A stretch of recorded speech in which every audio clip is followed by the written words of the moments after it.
یہ کہتے ہیں کہ کیا والدین اپنی لالچ کی خاطر اپنے بچوں کی شادی کر سکتے ہیں؟ اس پر ان کی کیا آخرت میں گرفت ہوگی؟ اور اولاد کو حق کے انکار حاصل ہے کہ نہیں ہے؟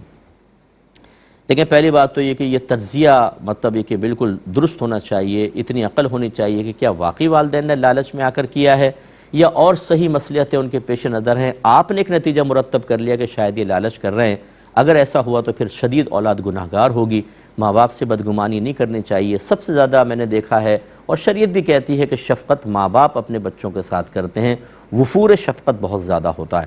تو پہلی بات تو غور اچھی طریقے سے، اور اگر واقعی ظاہر ہو جائے کہ مثلا کوئی مالدار کے بیٹے کے ساتھ کر رہے ہیں، کوئی رشتہ دار ہے حالانکہ وہ چرسی ہے، موالی ہے، خراب قسم کی حرکتوں کے اندر ہے، لیکن بنگلہ دے دے گا، گاڑیاں دیں گے، وہ بہت پیسہ دیتے ہیں، دوسری بیٹوں کی شادیوں میں بھی ایسا کیا ہے، اب ماں باپ کسی لالچ میں کر رہے ہیں تو پھر یہ مطلب مناسب نہیں ہے۔ اگر بچے راضی نہیں ہیں اور وہ رشتہ بھی ان کے جوڑ کا نہیں ہے، کیمسٹری میچ نہیں کرے گی، مینٹلٹی بالکل مختلف ہیں، تو بچیاں میری بہنیں بہت ساری اس بات کو مانیں گی جو مجھے سن رہی ہیں کہ سکون پیسے سے نہیں ہوتا، سکون خوبصورتی سے نہیں ہوتا، سکون اپنے گھر کو سجا لینے سے نہیں ہوتا۔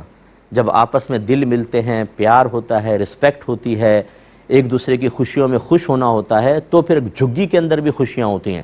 ورنہ کتنی بہنیں ایسی ہیں جو بیچاری مالدار ہیں اور کہتی ہیں استاد سکون نہیں ہے، گولیاں کھا کھا کے رات کو ہم سوتے ہیں۔ تو خلاصہ کلام یہ کہ ایسا والدین کو نہیں کرنا چاہیے، اور غلط کیا ہے تو آخرت میں گریف کے امکانات بھی ہیں۔